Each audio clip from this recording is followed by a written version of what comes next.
Mali de bɛɛ bɛ se ka ji sanuma sɔrɔ cogo min o ye hakilina ye min ka gɛlɛ jamana cɛmancɛ fanga bolo kosɛbɛ kɛrɛnkɛrɛnnen na cɛmancɛ fanga ɲɛmaaba kolonɛli Asimi Goyita o misaliya suru dɔ ye dɛmɛ ji bondo caman dilanni ye jamana fa bɛɛ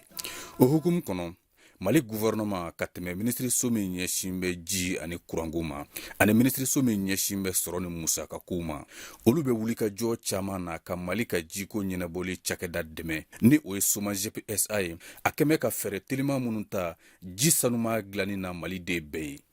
yaasa ka ji sanuma dilanni a n'a tilali sinsin jamana de bɛɛ ni ɲɔgɔn cɛ SOMAGEP ye ji sanuma dilanyɔrɔ caman jɔ n'a bɛ fɔ a ma nanzarakan na ko station compacte de potabilisation o hukumu kɔnɔ SOMAGEP bɛ ka baara kɛ ni bajiw ye ba bɛ sigida minnu na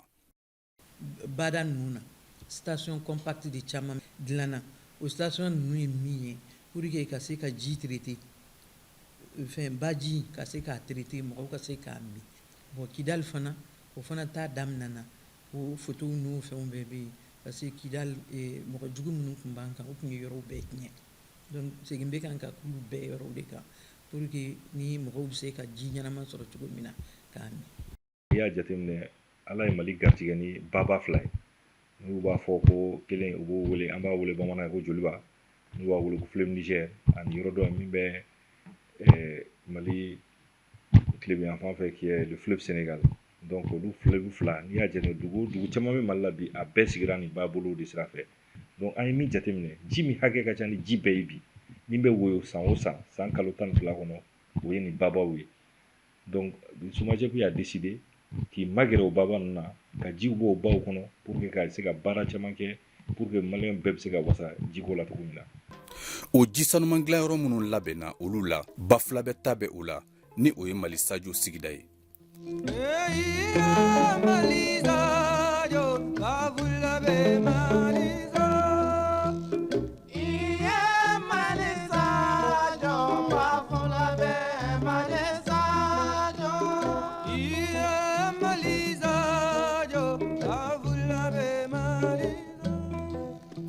ji sanuma dilanyɔrɔ min ni maa bɛ se ka i disi gosi ni a ye sabu o bɛ SOMAGEP baarakɛlaw u ka wulikajɔ ani u ka baara faamu yira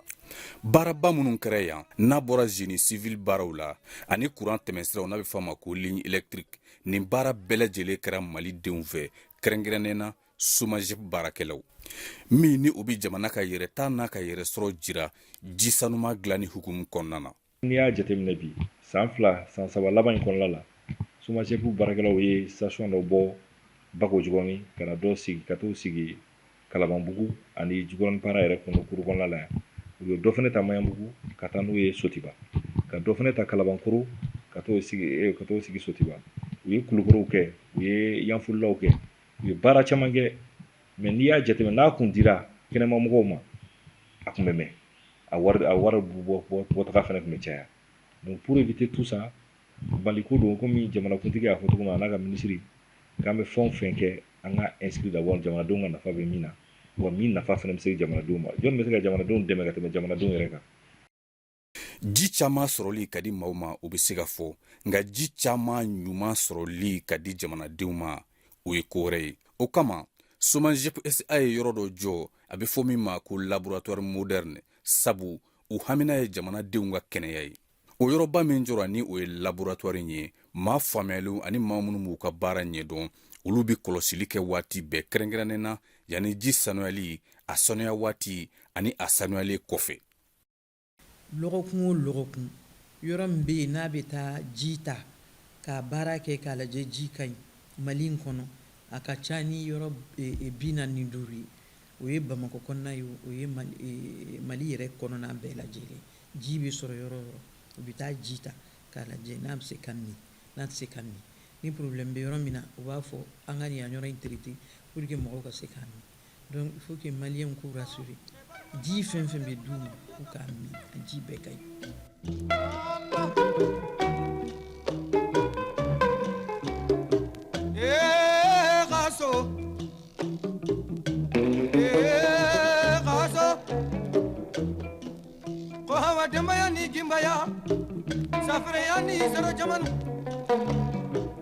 ji sanuma dilayɔrɔ min bɛ Bafulabe ma hinɛ o n'a waati bɛnna kosɛbɛ a yɔrɔ sigida maaw bolo. Tiɲɛ don o yɔrɔ in ye bajɛ ani bafin ɲɔgɔnkunbɛ yɔrɔ ye. Ni o fila de faralen don ɲɔgɔn kan ka kɛ Senegal ba ye n'a bɛ fɔ a ma ko Fleuve Senegal. Nka yanni nin baaraw kɛli cɛ SOMAGEP fɛ,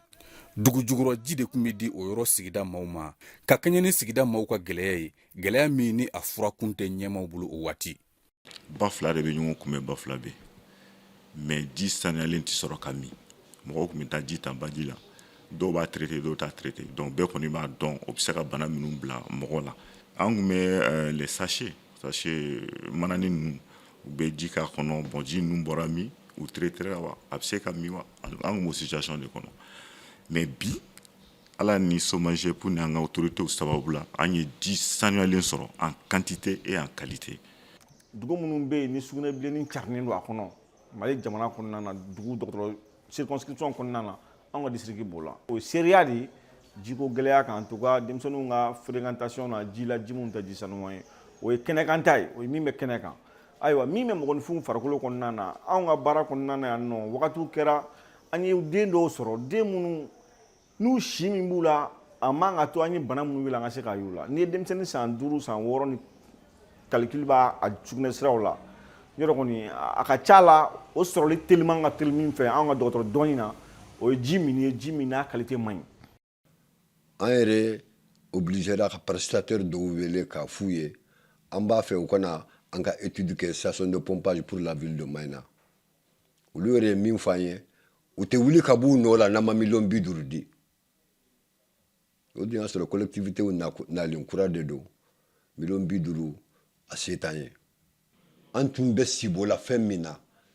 a kɛra tiɲɛ ye. Bi station de pompage bɛ yan min ye Bafulabe Mayina Jalola ta ye. Avant ni bɛ taa ji ta i bɛ taa ji ta 7 km pour que se ka min i ka denbaya ka min.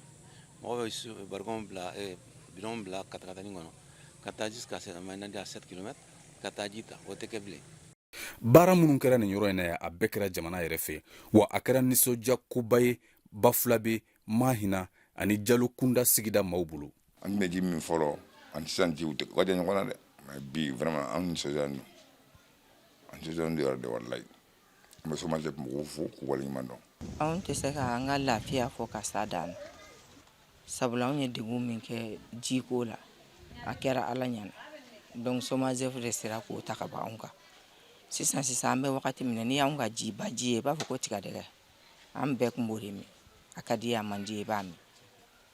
Bi SOMAGEP de y'o donni ta ka bɔ anw kun donc foyi tɛ anw ma k'a fɔ SOMAGEP ye ko baara min n'u b'a la ala ka barika don a la. Anw kɔni kɔntanna parce que an n'an ye baji ta fo n'an ye eau de javel k'a la ka sɔrɔ ka kɛ daga kɔnɔ bari sisan an bɛ ka nin ta dɔrɔn ka kɛ daga kɔnɔ eau de javel ko t'a la foyi foyi wa an b'an ko k'a jɛya zone tɛ wuli fari la foyi foyi. Ji kɔni bilama an bɛ kontaan dɔrɔn de la bi ji ko la ji in ka di yɛrɛ de wallahi fɔlɔ a tɛ se ka kɛ da kɔnɔ hali ka seliji tɛ se k'a kɛ ji la bari sisan i bɛ ko bɛɛ kɛ ji la i b'a ta robinet dɔrɔn k'a lɔ i da la k'a min. Nisɔndiya bɛ bɛɛ de la anw yɛrɛ filɛ hali n'an bɛ seliji ta n'an b'a kan da ji kɔrɔlen kasa dɔgɔ tun b'a la donc a seliji ta yɛrɛ tun ka gɛlɛn mais bi bi in na bɛɛ nisɔndiyara odeur t'a la foyi t'a la bi bi in na. Bon école wagati pour que i ka ji ɲuman sɔrɔ an kun tɛ se ka robinet ji min an kun taa ba la de i bɛ soli depuis 5 heures i bɛ taa ji ta anw yɛrɛ ni ba ka jan i bɛ taa ji ta ba la ka n'i ka baaramisɛnninw ka tila ka daga la fa ka tila k'i ko i bɛ se ekɔli la yɔrɔ o yɔrɔ o b'a sɔrɔ an donna ka ban kuma bɛɛ mɛtiriw bɛ mankan na. Anw ye nisɔndiya min sɔrɔ jiko in na an m'an sɔrɔ diɲɛ foyi la Bafulabe ji ka di a sumalen don an lafiyara an tɛ taa baara bilen an tɛ taa kɔ an tɛ taa ɲɛ kɔ an b'a sumalen ta an kɔrɔ k'an min an lafiyara n'a diyara ala y'a diyara an ye an b'aw fo ka waleɲuman dɔn. N bɛ gouvernement fɔ n bɛ SOMAGEP mɔgɔw fɔ bisɛ u ye baara min kɛ nin ye vraiment a baara diyara an ye a diyara an ye fo ka dama tɛmɛ.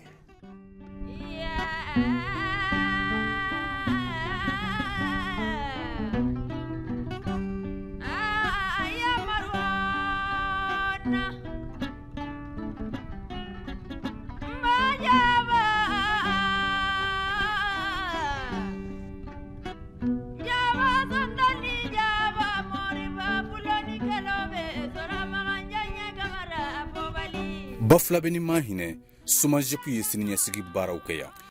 Fɔlɔfɔlɔ la Bafulabe ka demande tun ye ji la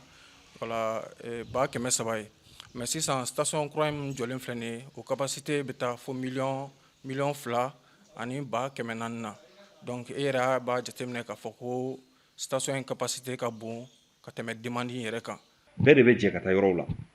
ka taa population lajɛ hali ji tɛ du min kɔnɔ u bɛ ɲininkali kɛ aw mago bɛ se ji ma wa n'u ko k'aw mago bɛ se a ma e mago bɛ se a ma du jumɛn n'u ko bon bi a se t'an ye kosɛbɛ mais ni ala sɔnna a ma san nata in na an bɛ taa ji ɲini donc an b'olu bɛɛ ka don de fara ɲɔgɔn kan k'a lajɛ san 5 nata in na ni dugu hakɛ ni dugu mɔgɔw mago bɛ se ji hakɛ min ma donc an bɛ calcul k'o la.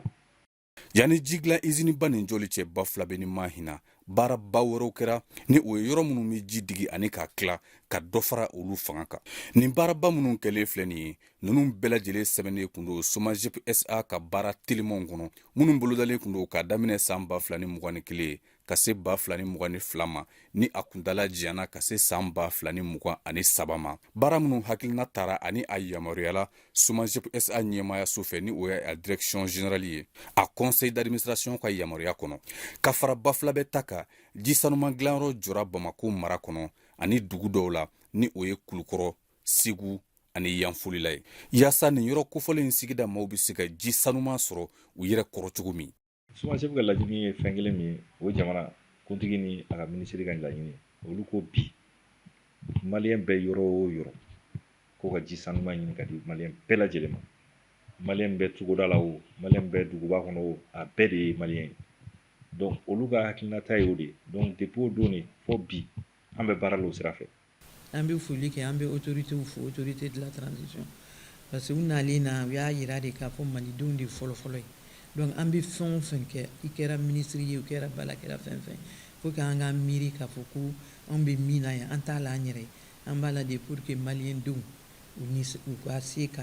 hɛrɛ sɔrɔ a kɔnɔna na cogo min na o de ye an bɛɛ ka baara an bɛɛ sigilen bo o de kama donc an fana b'a f'u ɲɛna k'a fɔ anw bɛ yɔrɔ min na bi na an bɛ baara fɛn o fɛn na an b'a la olu de. A tɛna mɛn bilen courant ani jiko ministre bɛna Bafulabe ji sanuman dilanyɔrɔ in kurumo kari nka yanni o cɛ ginbaya yɔrɔ sigida maaw olu bɛ ka ji sanuman min kaban Mali ka yɛrɛ sɔrɔ ji sanuman dilanni hukumu kɔnɔna na ni o de ye Mali kura hakilinaw ye.